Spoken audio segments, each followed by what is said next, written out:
All right, welcome back to Meteorology 101.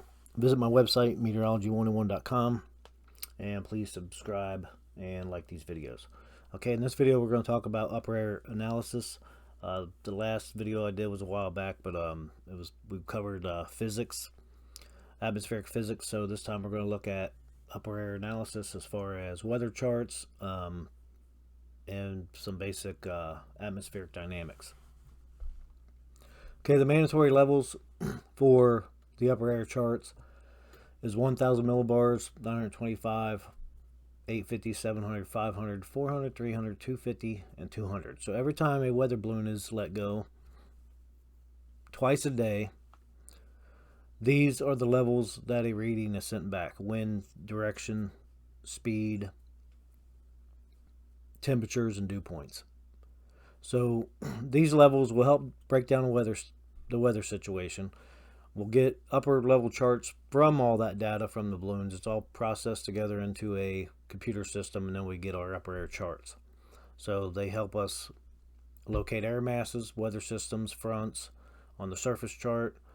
Low level weather and upper level weather are independent parts of a large atmospheric system. So when you break down the atmosphere in the vertical, you should look at the upper level charts first. Start at the top, work your way down to the surface. Because if you pull the surface, you can see all the surface systems, but you don't know what kind of upper level support they have and how intense they're going to be to cause how intense that weather is going to be on the surface. So a change at one level, any of these levels can significantly change the influence of all other levels.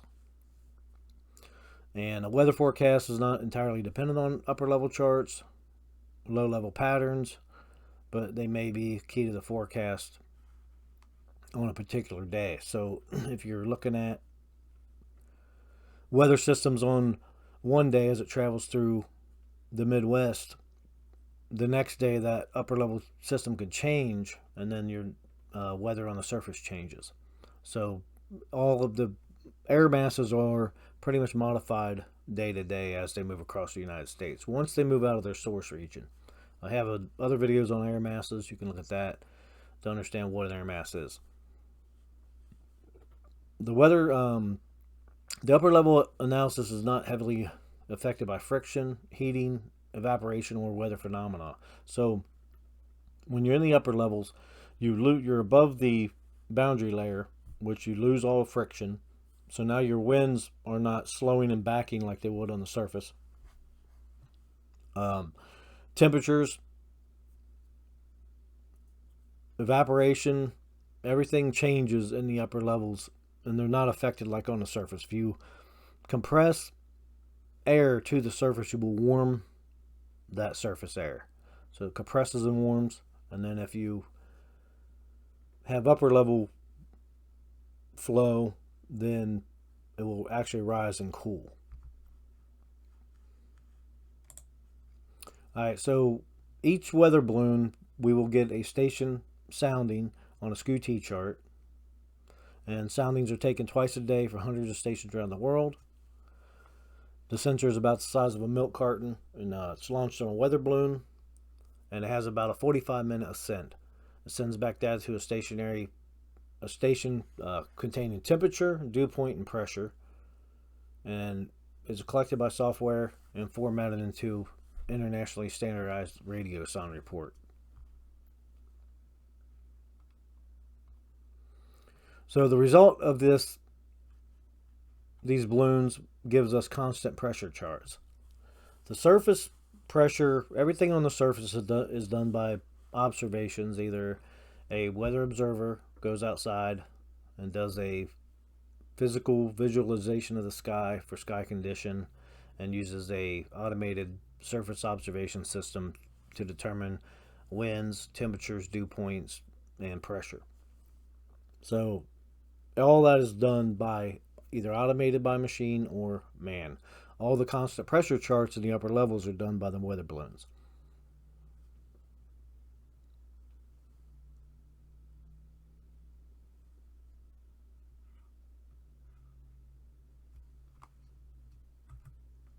All right, so long waves, we can determine the long waves from these balloons. So winds and heights are organized into very large waves, thousands of miles in size. They're called long waves or Rossby waves, usually marked by smaller scale waves embedded within them, and usually 4 to 5 waves encircling the globe in the temperate latitudes. So the mid latitudes, you will see about 4 or 5 waves encircling the globe completely. Long waves can take up to a scale of a continent, 500 to 120 degrees longitude for a wavelength. So your wavelength is from trough to trough or from ridge to ridge. So you can go about 15 to 1800 miles in amplitude. 500 or 50 to 120 degrees longitude is your wavelength, and then your amplitude is your height. How deep is that trough? How tall is the ridge? And that could be 15 to 1800 miles. They move eastward about 15 knots, or maybe stationary, or even retrograde of about 3 knots. Long wave ridges are generally associated with warm weather within an area downstream, typically having fair weather. So when you have a long wave ridge, you have downward vertical motion that suppresses most of the weather, and you'll have fair weather at and ahead of that ridge. At a trough, at and ahead of the trough is where you have your upward vertical motion. Now you have instability, and you'll have your weather at and ahead of the trough. A high zonal pattern is predominantly east to west with just minor variations. The pattern is generally unstable, and the upper level flow tends to break up into a series of waves. So you'll start seeing the waves throughout the zonal pattern, and this is called zonal, east to west flow. Low zonal is a significant change in direction, represents a breakup of cellular fragmentation of the upper level flow. So if you have east to west flow in the upper levels, now you have a breakup like this low pressure system we're looking at in the upper levels. This is probably right around 30,000 feet. We have the flows from the northwest over the Gulf Plains and almost directly southerly over the Great Lakes. So that is going to be a low zonal flow. So if you have a deep trough within the flow, then that is low zonal. And it's also called meridional. Troughs and ridges. So as I said before, we can locate troughs and ridges with the upper level charts. Any southward expansion of contours and flow from the poles defines a trough. So you have counterclockwise rotation around that trough, and the opposite is true for a ridge. You'll have the clockwise rotation around a ridge. Upper level troughs are associated with cold polar air masses. As a cold air sinks down, you'll have a frontal system that separates that cold air mass from the warm air mass, and that front will always lay inside the trough. And so the trough is associated with the cold air mass. Now the modification comes where as that cold air pushes against the surface, it will compress and warm, and then once that cold polar air mass is moved out of its source region, it will become modified immediately after it gets out of that cold, off of that cold surface. Okay, during the winter, long wave patterns tend to cover a large part of the continental land masses, while ridges cover the oceans. So in the wintertime, you'll see the subtropical ridge will actually drop south and cover the Atlantic. So anytime you get a low pressure system developing the Gulf over Colorado, moves to the east, it will have to go around that high pressure system, so it will typically move to the northeast. And the long wave ridge will build when the major short wave moves into the long wave ridge. So if you see a major short wave moving to the long wave ridge, you got the long wave ridge is the ridge around the high pressure system, and if you have a short wave move into that, then the ridge will build. So anytime you have A major shortwave, if you have a major shortwave trough, move into the long wave pattern, that trough will deepen. If you see a major shortwave trough or ridge, move into the long wave pattern, and then the ridge will build. We'll get into a little bit more of that in a minute. So jet streaks or jet maxes. If a jet streak moves into the long wave ridge, it will cause it to build. So if this jet max moves into that ridge, it will cause the ridge to build. Once it moves out, then it will cause that ridge to weaken. If a jet streak moves out of the long wave ridge, it will weaken. If it moves into a long wave trough, that trough will deepen. So as it moves out of the ridge weakens and the trough deepens. As it moves out of the trough into the ridge, the trough will fill and the ridge will weaken. So the terminology of troughs fill, deepen and fill, and ridges weaken and build. If a jet streak is moving around a sharp ridge and northeast, southwest long wave trough is downstream, so if we're looking at a jet max moving around a sharp ridge, kind of like this area here, it's kind of looks like a east to west flow on that jet max. It's moving around that sharp ridge. Then the trough will fill and orient itself north to south. So it's moving out of the ridge. It's moving around the sharp ridge. What we say about the max moving out of the ridge, the ridge will weaken. And then the trough will deepen as that jet max moves into the long wave trough. Now, this is one factor that helps determine what that long wave is going to do, but you also got to look at your major short waves too. If you have a major short wave ridge pushing into a long wave trough, then it can cause that trough to fill. So it can counter what the jet max is doing. All right, long wave troughs will deepen when cold air advection or a short wave trough moves into a long wave. So if you have a short wave trough that moves into the long wave trough, it will cause that to deepen. And also with cold air advection moving into the long wave, it will actually cause that trough to deepen because the cold air is more dense, and it will actually, in the upper levels, cause that the heights to drop. So it will actually deepen the trough. All right, short waves. A jet streak moving into the backside of a long wave trough will deepen the trough. So if we have a long wave trough here, we have a jet max behind that moving into that trough, it will deepen the trough. We pretty much covered that. And a jet streak moving out of a long wave trough will cause it to fill. And it shows up best in the mid-troposphere, right around 700 millibars.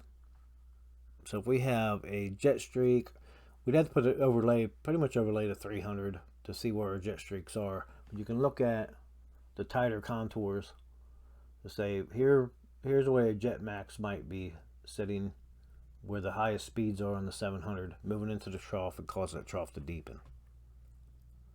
And short waves include both troughs and ridges, so you can have a short wave trough or a short wave ridge. Now, there's differences between short waves and major short waves. All right, still covering short waves. They're embedded into the long wave pattern. So if you have a long wave trough, you can have short waves embedded into that long wave trough. And then if you have that short wave moving into the trough, it'll cause it to deepen. Vorticity charts are another tool to identify these troughs and ridges. So we have thermal advection, rotation. This is a vorticity chart is a indication of upward vertical motion, lower pressure on the surface, and any rotation in the atmosphere. So if you can identify the troughs, any positive or negative vorticity advection to determine which way the atmosphere is flowing, if it's up, to determine what that short wave is going to do to the atmosphere around it. So 500 millibars, like I said, that was about 18,000 feet. So in the mid layers, mid to upper levels. You can see how these short waves are going to affect the long wave pattern. Short waves are small scale waves associated with temperature advection. So even going back to that positive vorticity, you can say there is thermal advection in that area. 700 millibar thermal advection. Temperature advection is horizontal transport of temperature. So you're looking for the isotherms on these upper level charts at 700 millibars. This is roughly right around 10,000 feet, just below 10,000 feet. You have thermal advection. The isotherms are perpendicular to the contours, so you show thermal advection in those areas. Okay, they show up best in the mid-troposphere, about 700 millibars. That's where we're at now. And many larger ones can extend up to the 500 millibar. So 700 millibar is about just under 10,000 feet. 500 is just above 18,000 feet. So you have a roughly 8,500 foot difference between the 700 and 500 millibar. So depending on how intense those short waves are, what layers they're going to show up at. Very important for the 500 millibar and the 700 millibar layers, because you can actually calculate the speed of those troughs based on the wind speeds at these layers. The typical rule for that is 70% of the 700 millibar wind is going to tell you how fast that short wave is moving. This would be considered a major short wave because there is thermal advection associated with it. 70% of the 700 millibar winds or 50% of the 500 millibar winds. That will typically calculate your speed of movement for both troughs and ridges, short waves. Okay, the 500 millibar vorticity once again can be used to locate short waves. Cyclogenesis, lift, low level warm air advection, and are capable of maintaining slightly higher heights ahead of the shortwave trough. So you have upper vertical motion, thermal advection, cyclogenesis. You can look at a 500 millibar chart that shows positive vorticity advection. We have, say, right here in the over North Carolina, if we had a stationary front coming through North Carolina and we had positive vorticity advection indicating upward vertical motion, upper level divergence above that stationary front, we can determine if a low pressure system will develop there, and that is cyclogenesis, the beginning of cyclonic flow. Divergence and convergence. Divergence of the wind field is a measure of the rate at which the mass is removed from a given volume of air. So if you have upper level divergence, you're removing mass from the mid layers and from the surface, so you will actually deepen that low pressure system. The low pressure will decrease on the surface. Okay, decrease of atmospheric mass above a given point results in a decrease of surface pressure, and the opposite is true for convergence. So if you have upper level convergence, you have downward vertical motion, all the mass is forced to the surface, and that will increase pressure because you're increasing mass being forced to the surface. Diffluence and directional diffluence. That's a directional spreading of wind flow. So when the diffluence or divergence happens is when the wind flow spreads apart. It diverges away from each other. So if the speed is constant everywhere and the flow shows diffluence, divergence is occurring. So if you have consistent wind speeds and then they flow apart, then you can say there's divergence occurring at that layer. Cover a few things on this. You got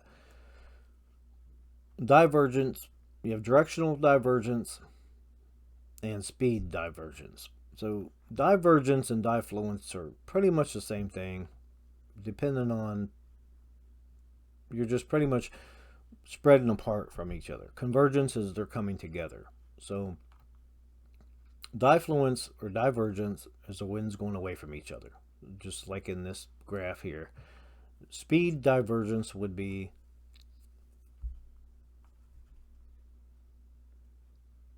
faster speeds going into a slower speed, you're forcing that speed into that. That would be a speed convergence at this point right here. And then you have diffluence. Speed divergence would be if your faster wind was out here and it's dragging mass away from that, then you have divergence in the upper levels, and that would be pulling that away. But you have the tighter contours here, and then the contours get further apart, so that would indicate diffluence or divergence in the upper levels. Okay, so this chart pretty much indicates confluence in the center. The winds are coming together, so you have downward vertical motion. Diffluence, if you look at that line, the winds are spreading apart. You have diffluence on the outer parts of this, so you have diffluence in the outer edges. So confluence or convergence is where winds are coming together. Diffluence or divergence is where winds are spreading apart. That's pretty much all you got to remember about that. The vertical motion directly affects the weather, what the weather's going to be like. So if you have upward vertical motion, you can say you have an unstable layer. Cold over warm is an unstable layer. Cold air wants to sink, warm air wants to rise. So it's unstable. It's going to start mixing. You're going to have a very unstable environment in this condition. Winds aloft are typically about 50 meters per second. Vertical motion, that produces clouds or rains about 1 centimeter per second. So it's not really practical to measure that quantity directly. If we look at the upper level charts, we can see cold air advection. Lower level charts, you see warm air advection, or your temperature decreases, or standard atmosphere temperature decreases with height. So we are always in an unstable environment. So it's continuously trying to stabilize itself, trying to balance itself. So you always got cold air trying to fall, warm air trying to rise. Sun hits the surface, heats that surface depending on the albedo, how much of the incoming solar radiation is absorbed, how much is reflected, how much does that surface actually warm up and then cause that surface heating to create that hot air that wants to rise. Dyne's compensation principle,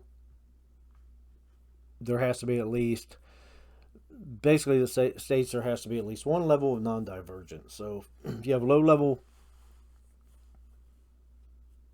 if convergence is occurring on the above the level of non-divergence, then you have low level divergence, and vice versa. So if you have upward vertical motion, hit the tropopause, wind spread apart, you have upper level divergence.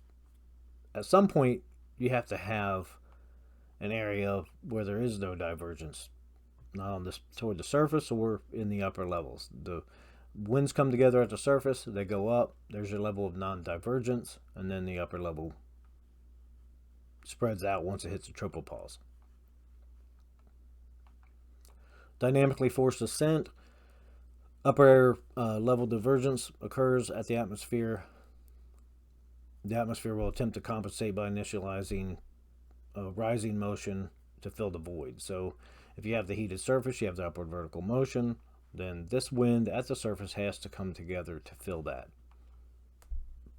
This will increase convergence in the lower atmosphere. This is the chimney effect. You start a fire, goes up the chimney, the lower pressure, that hot air is rising out of the chimney, it creates that vacuum and creates the low level, lower pressure on the surface.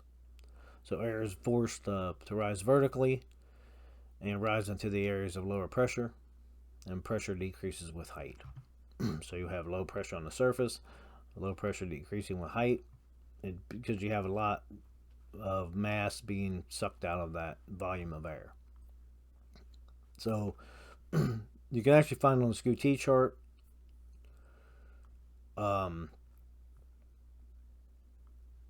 the convective condensation level just by a heated surface. At what level will clouds form?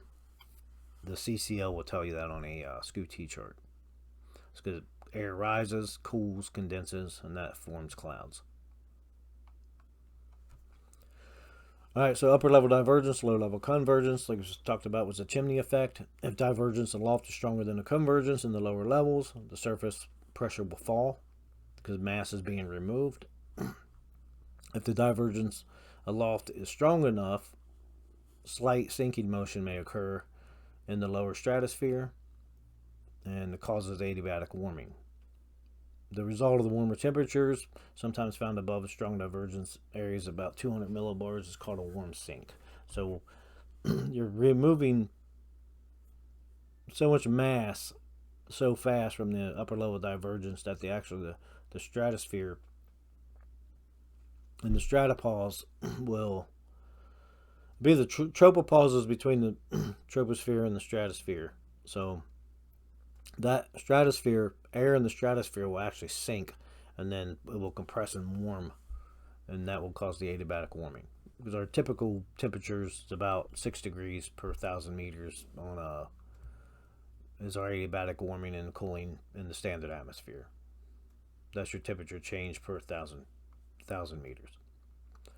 Um, Upper level convergence, and then lower level divergence. So your winds are coming together at the right below the tropopause.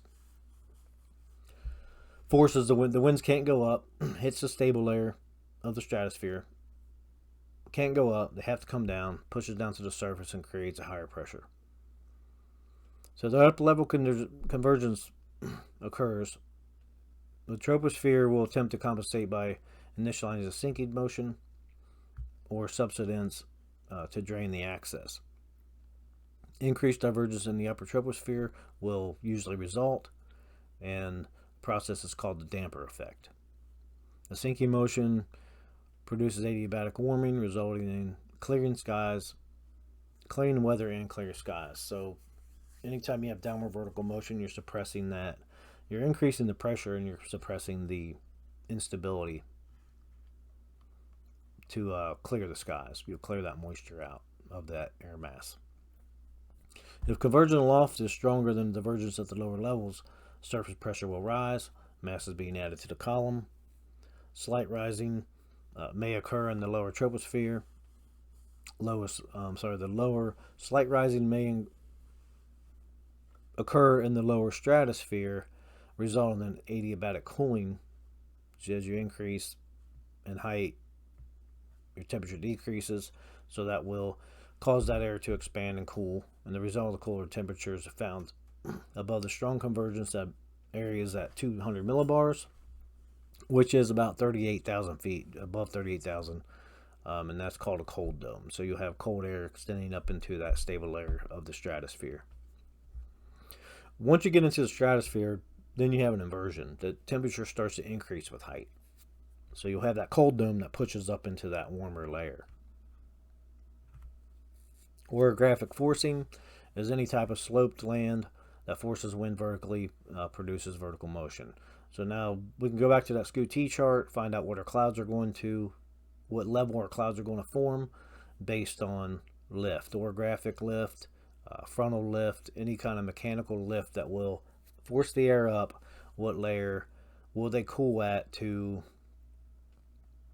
condense and create a cloud? That's your lifting condensation level, the LCL. You'll find that on the SCOOT chart. Westerly winds impinging on a mountain range on a scale of minutes. So once the winds hit that mountain range, within minutes you can have clouds form. Broad or weak orographic forcing is commonly referred to as upslope or downslope flow. So once the wind gets up above the mountains, it shoots over, then you can get downward vertical motion or downslope flow, and you'll create a compression, warming, and you can create rotor clouds and stuff off the lee side of the mountains. Even you can create a lee side trough by compressing and warming that air. You can create a lower pressure. The atmosphere can create that lower pressure by descending, warming, creating a lower pressure, and creating that lee side trough.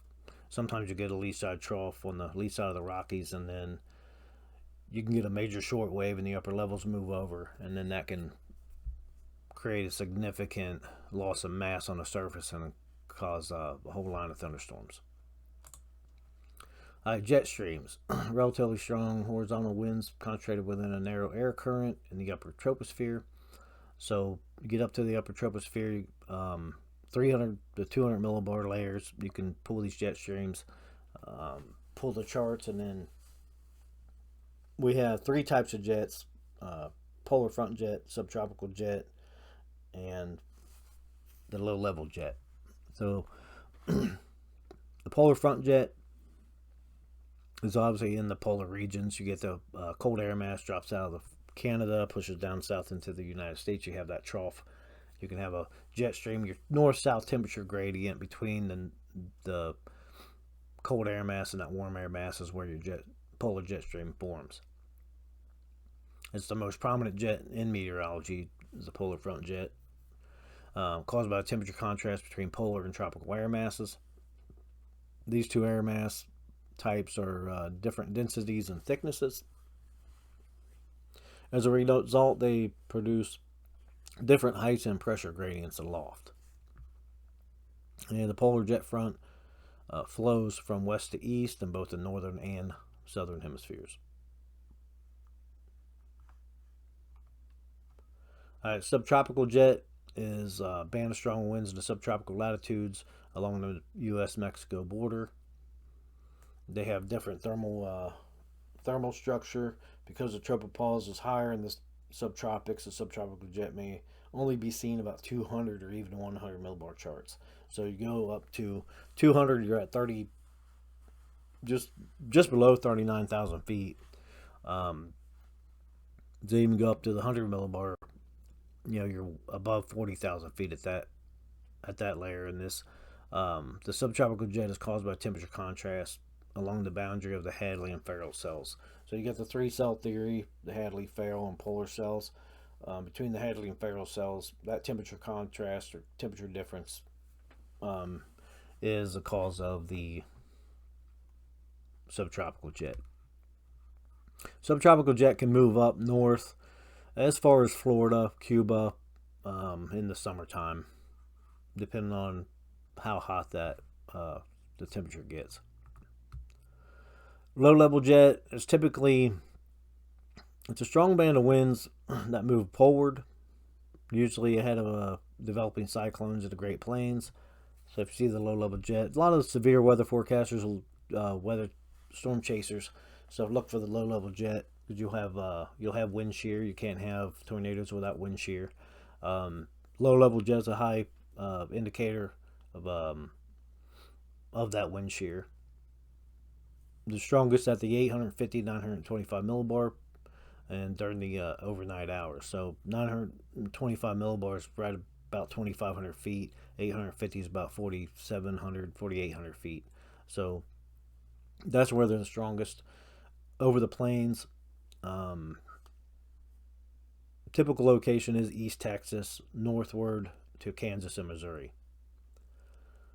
Important in affecting large volumes of warm, moist air from the Gulf of Mexico into the central United States. So you get that jet stream pulling that low-level moisture over the Gulf straight up into those plains and then pushing into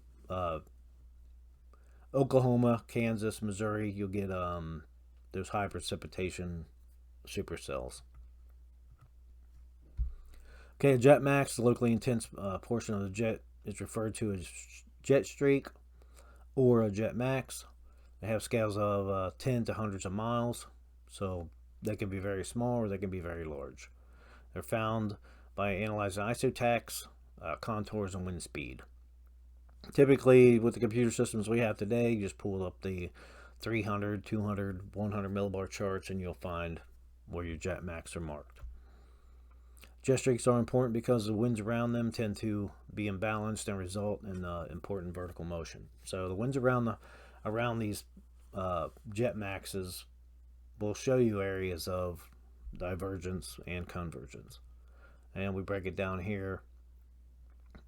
50 knot, 70 knot, 90 knot winds. You can have a jet max of 100, 110 knots in the center of that. And there are your four quadrants. The left rear quadrant is a convergence aloft. Winds come together and that's downward vertical motion. The left front of the jet max, divergence aloft, upward vertical motion. Right front is convergence aloft, downward vertical motion. The right rear is divergence aloft, upward vertical motion. So you'll have low pressure, lower pressure on the surface in the right rear quadrant, and in the left front quadrant. Thermal advection. So, like I said before, when we determine thermal advection, it's a race. Warm air advection would be or cold air advection. I'm sorry, would be like the replacement of warm air with a colder air, with horizontal transport of wind. Um, Determine this on the surface chart, thickness charts, uh, even the upper level charts. Anytime you have warm air moving into cold air will move into warmer air, then those temperatures pushing into each other. Which way the wind blows around this low pressure system determines that. So we know winds are counterclockwise around the low. So we got cold air to the north pushing south. So we have cold air advection all through this area where these isotherms are perpendicular to the isobars. So isotherms are lines of equal temperature. Isobars are lines of equal pressure. Differential advection, this is where the SCU-T comes in handy too. Like we said, 6 degrees, 6.5 degrees is typical temperature decrease with height is about 6 degrees. So that's your standard atmosphere. Anything outside of that is standard. Anything above that, 7 or greater, is what you're typically looking for severe weather. So if you see a temperature decrease by 7 degrees or more per 1,000 meters on that those thermal rates, then you can determine pretty much isolate areas of severe weather. All right, the thickness chart, like we said, we can use a thickness chart to determine thermal advection because of heights. If you got lower heights going into higher heights, you're going to have cold air advection. We know the cold air is more dense, so it's going to be pretty much center of that high pressure system, which are going to be your lowest heights, and then the leading edge of that cold front where that thermal or that height, basically the height advection is. You got the 500 millibar heights. We got 1,000 to 500 millibar thickness chart. So from 1,000 millibars, you get above the boundary layer, right around 1,000 millibars to 500 millibars. How thick is that atmosphere? That's what we're pretty much determining on this chart. So you look at the thickness lines where they're tighter together is where you can determine where the jet stream is. Where they cross the isobars on the surface is where you can determine your temperature advection. You can help place your fronts,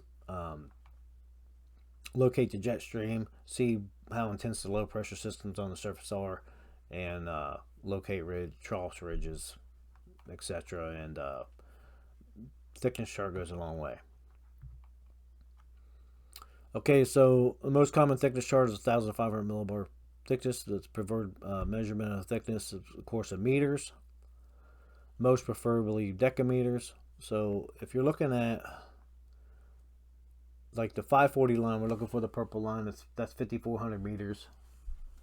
540 decameters. That's the 540 line is your rain snow line. So anything south of that's going to be rain. Anything north of it's going to be snow in terms of precip.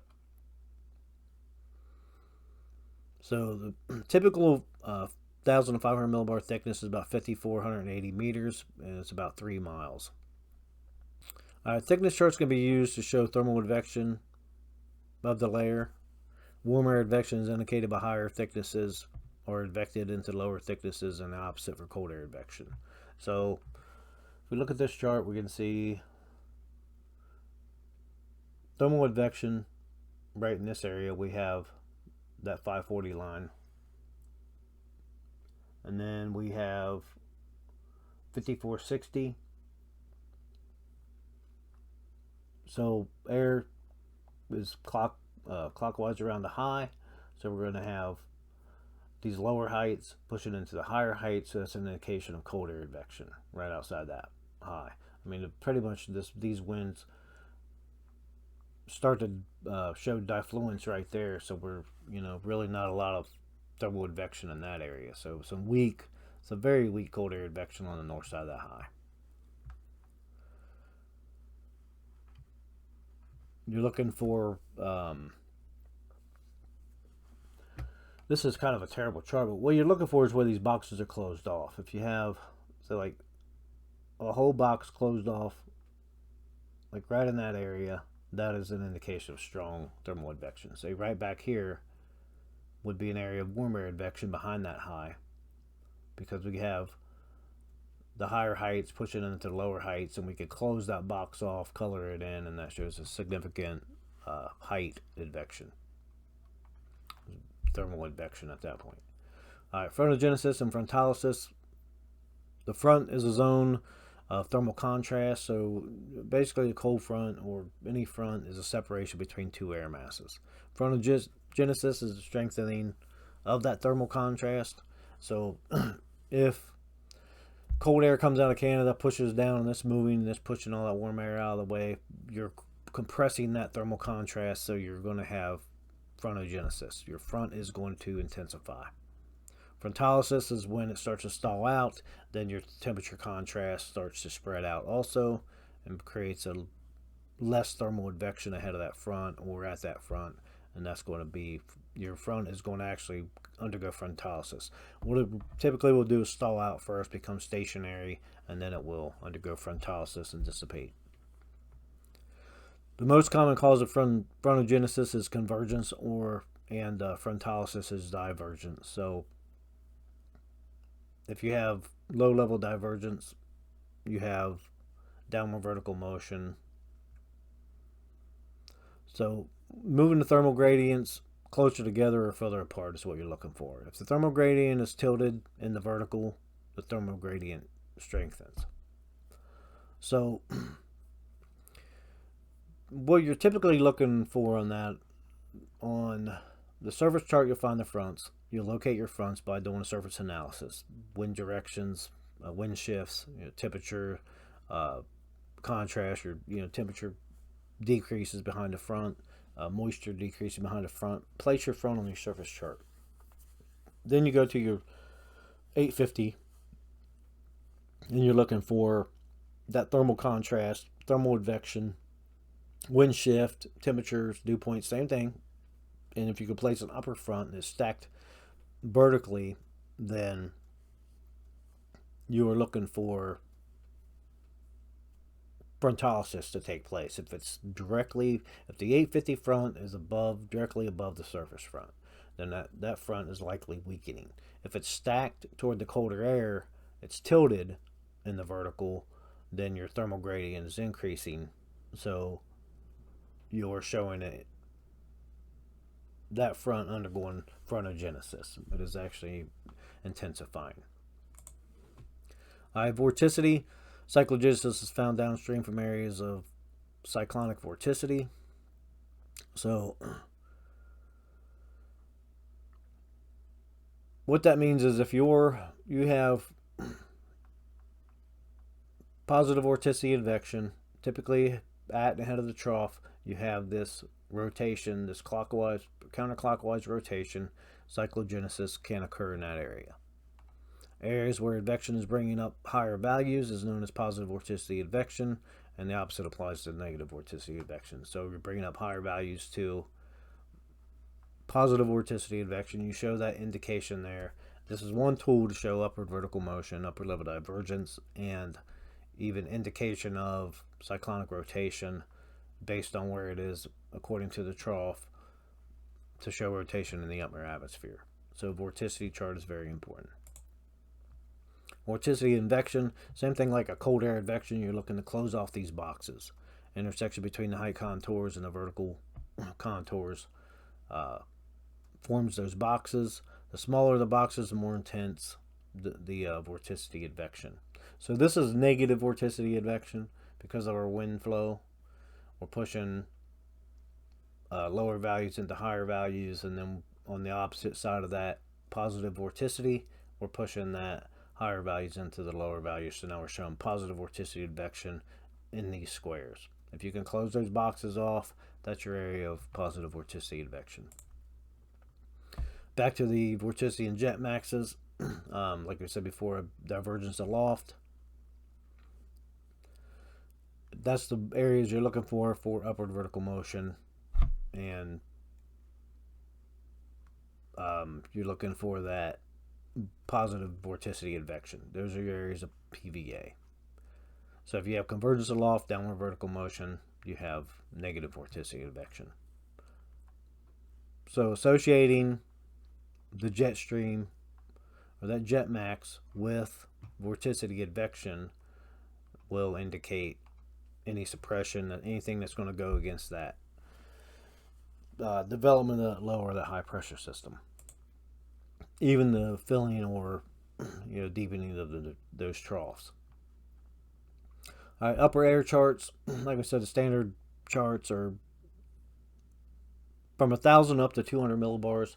We're going to work our way down 300 millibars. Typically, we just looking at the 300 millibar. This is showing moisture. Typically, we're looking at this show a jet stream, looking for wind speeds. But it is good to use on closed low pressure systems. It's going all the way up to these upper levels. How intense this low pressure system is from the surface to the upper levels is an upper level low, and what kind of upper level support it has. So 300 can be used for that also. But typically just used to locate the jet stream and associated with the surface front to show that upper level support. 500 millibar, we show the 500 millibar vorticity advection on the vorticity chart. This one we're looking for thermal advection, but you can see typically when you get into these upper levels, you can find where these isotherms run parallel with the contours. There's no thermal advection. You'll typically get that as a barotropic system at this point. So you can say that upper level low pressure system is weakening. That upper level trough is weakening because it is more barotropic. You're looking for these to be crossed over perpendicular to the contours, the isotherms to be perpendicular to the contours to show thermal advection, and that will show an intensifying system. These 700 millibars, same thing, we're barotropic. Same principles as the 500. But remember, like I said, with this 500 millibar, 50% of that, 50 knot wind right there is 25 knots. You could say that trough is moving at 25 knots.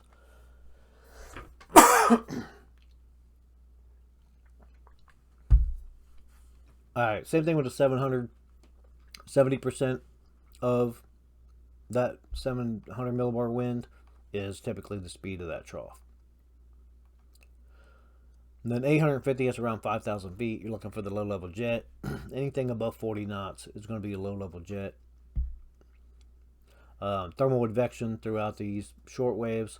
Determine if they're major short waves or not. If you have any thermal advection, that's going to give you a major short wave. If that's moving into the long wave pattern, the long wave trough is going to deepen. That's pretty much it for that. Let me get over. We're going to pull some of the latest charts. Just go through this real quick. Alright, there's a latest radar. Probably 2 or 3 slides old. So no major changes from this for the current. Alright, so we're going to go to the 300 millibar. This is going to look a little funky because I'm going to overlay the color on this chart, and it's not going to look right because I have this radar. But I do want the radar on here to pull the other charts, and we can see where the weather is associated to the troughing and ridging. Alright, so I'm going to run.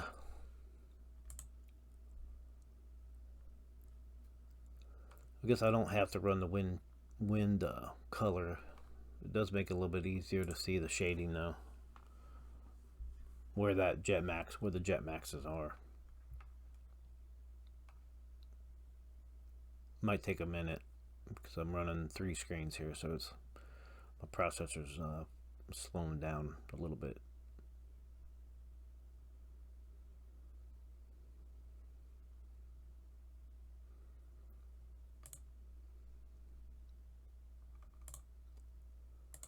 Okay, so pressure, let's go height. We're at 300 millibar.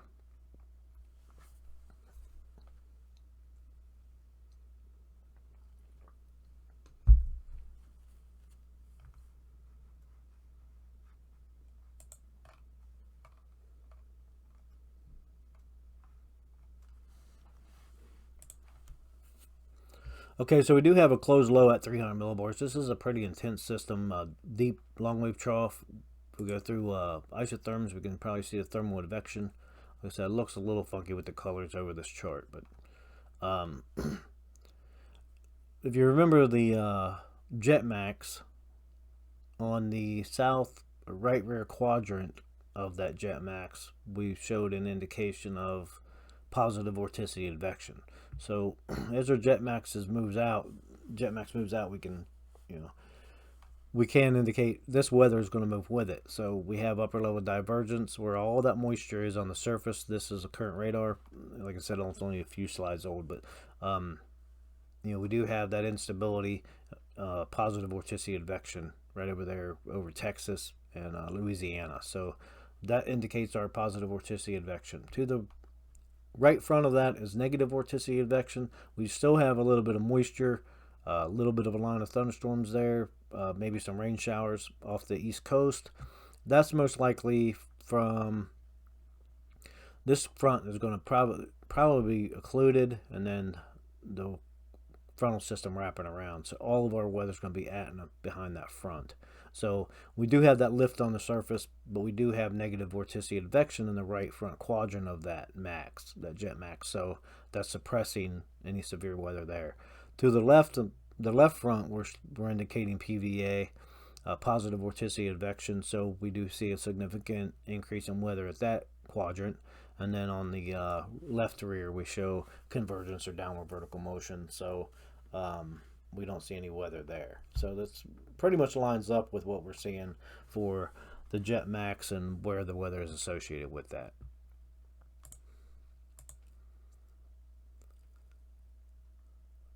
So if we go down to the 500 millibar, we could run a vorticity chart.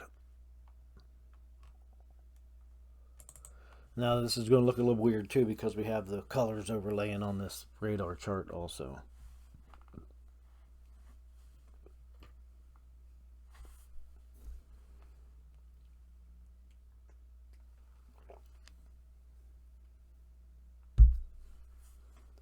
Okay, still very, very intense low pressure system over the Great Lakes.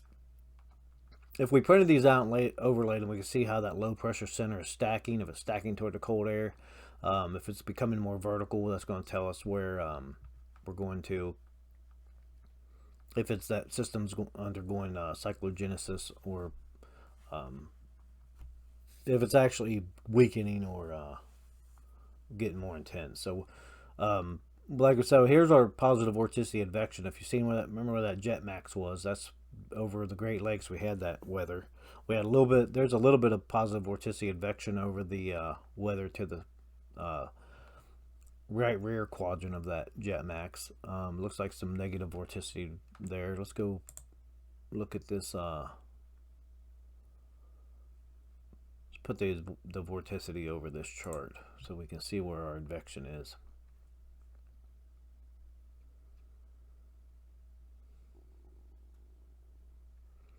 So there's negative vorticity, so that'd be negative vorticity advection there. Really don't see that positive. That's very weak, if anything.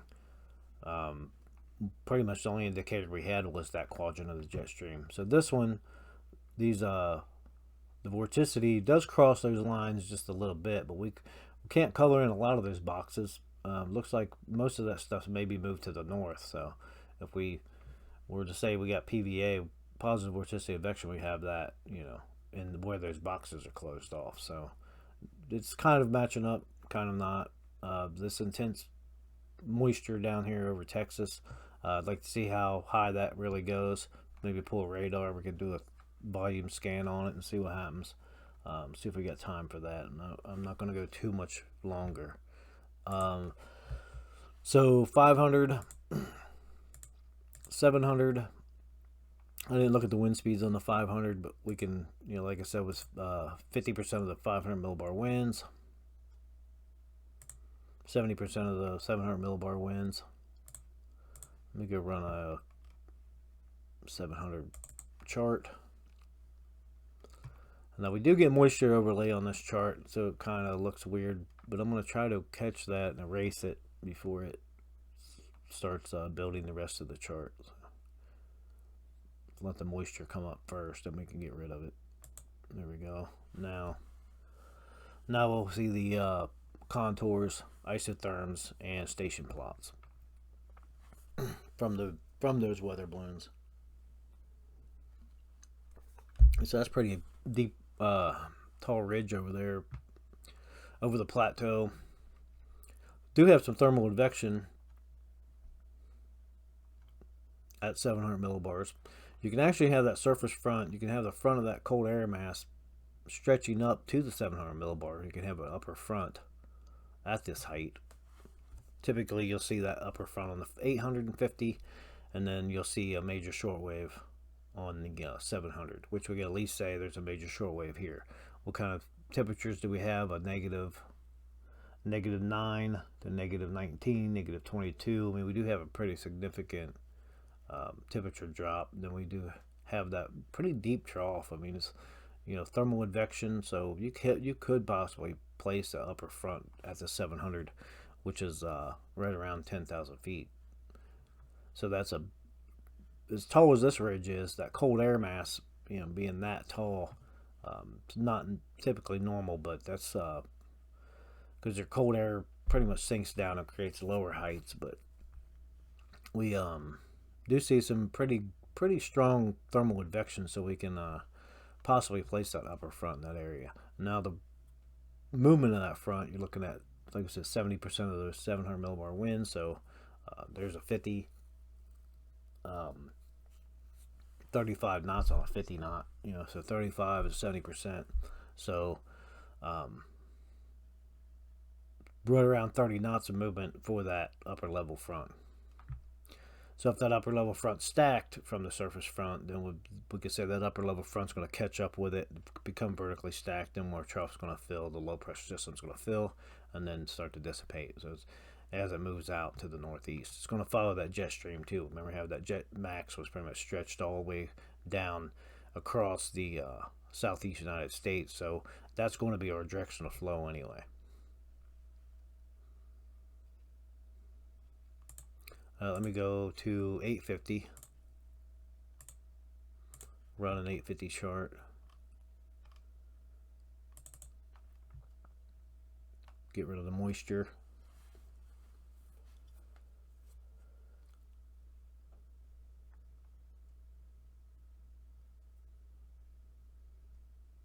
So it takes a minute. We got our trying to process.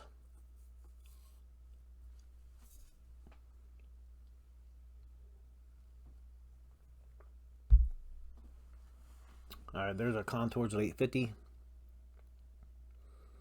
Isotherms, it's like a cold core system.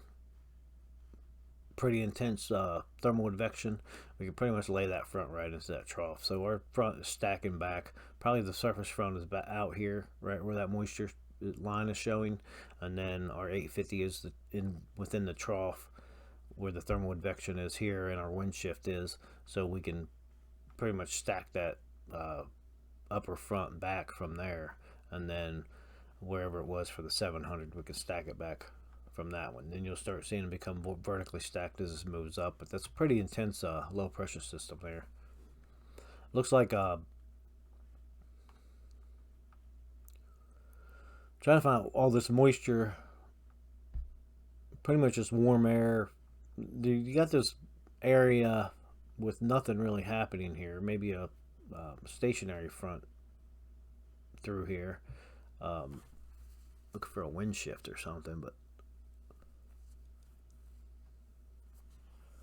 not a lot of action in that area, and then causing these rain showers. So I don't see any major convection, but this chart does. It's not real good for that either. So I'd have to go down to Texas and but I would guess this would be more of a pretty stable rain. A lot of stratiform clouds. I'd have to pull the observation. Let's go to the radar. Um, First, I want to pull a surface just to get a idea on that front. Let's see if that front is right there along that line on the surface front. Probably going to see an occlusion, thermal ridge. We want to see that high pressure is pushing down pretty far south. So there's your that's a probably a shallow slope. That's your lift. That's why we're getting the instability, because that high pressure system is pushing underneath that warm moist air, causing that lift, and all of the weather is at and behind that front. So we have an active cold front. All right, so station plots, we can see where our moisture is and wind shifts, and then we can look at put the fronts on here.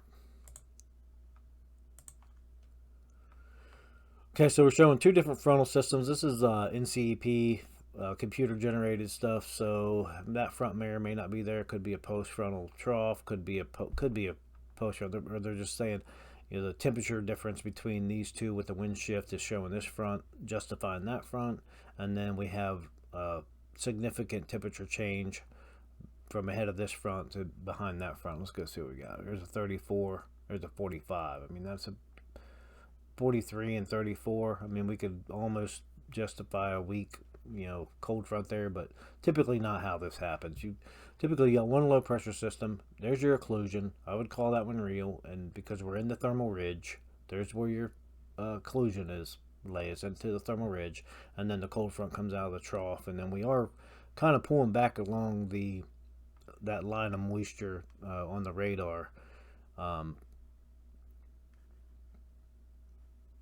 So we probably will go stationary back through this area. That cold air mass is probably stalling out with that high pressure system. It's not going to just keep pushing south all the way down into Florida. We're still 88 right there in Florida. I mean, the temperatures could drop, but that air mass is going to be significantly modified at that point. But what we're showing is a shallow slope air mass. The cold air on that is just sloped real shallow, so you get all this weather behind that front.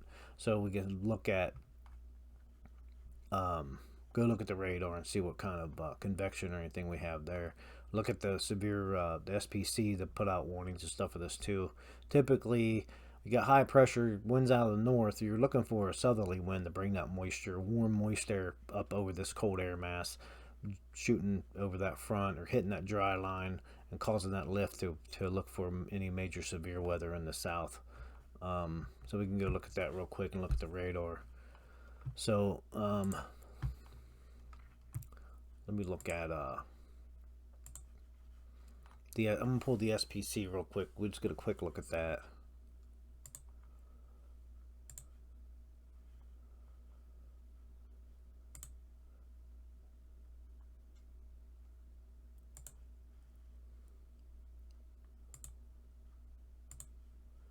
Okay, let's look at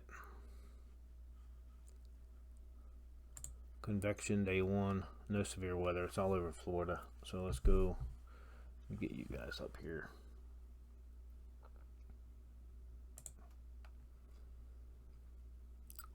We don't want that one. Let's go to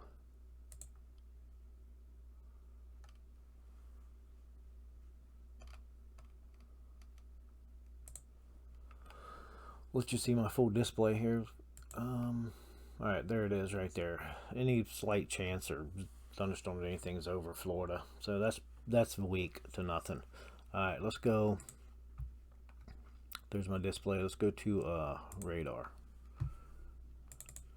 Get you guys up.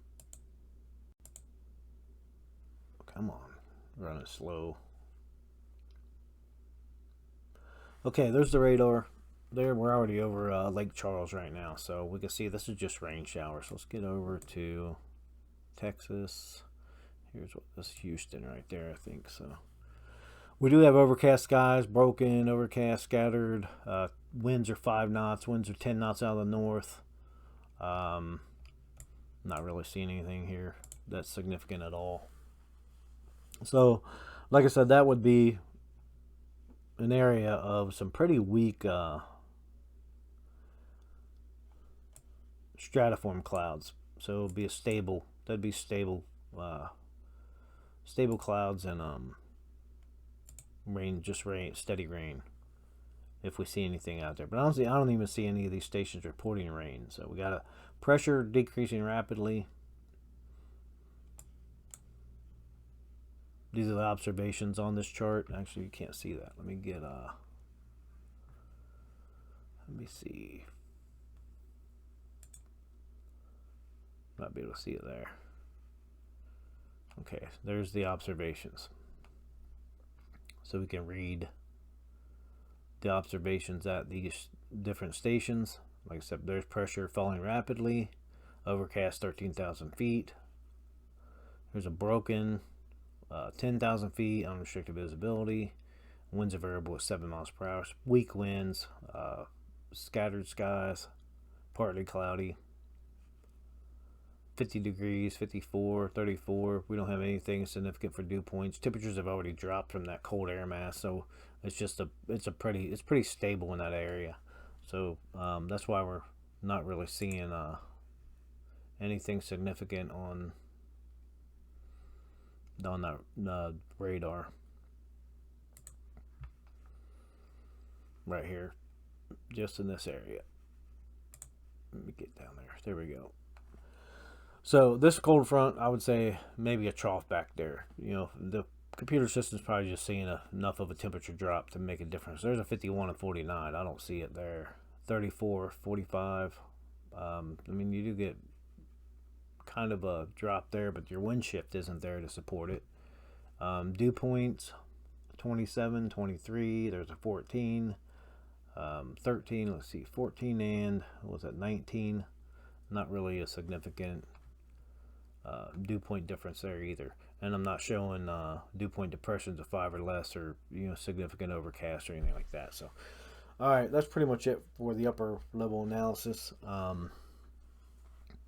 Like I said, subscribe to the channel, like these videos, and I'll put out more. We are going to get we have several more videos to go through with radar, satellite, stuff like that. So if you like these videos, subscribe and stay tuned. Thanks for watching.